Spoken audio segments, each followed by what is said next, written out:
নমস্কার বন্ধুরা, আজকে আলোচনা করব পুজোর অনুমতি চেয়ে আবেদনপত্র।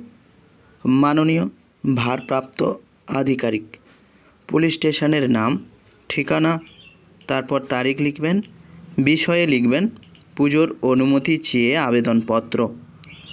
মহাশয়, সবিনয়ে নিবেদন, এই যে আমার ক্লাবের সদস্যবৃন্দ মহাশয়, আমরা আগামী এই তারিখে পুজোর জন্য আপনার পক্ষ থেকে প্রশাসনিক অনুমতি কামনা করি।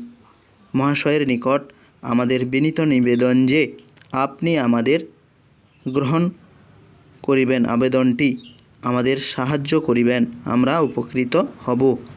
ক্লাবের সদস্যবৃন্দের নামগুলো লিখবেন পরপর এক করে, তারপর এই চিঠিটি আপনাদের পুলিশ স্টেশনে দেবেন, দেখবেন আপনাদের কাজটি হয়ে যাবে।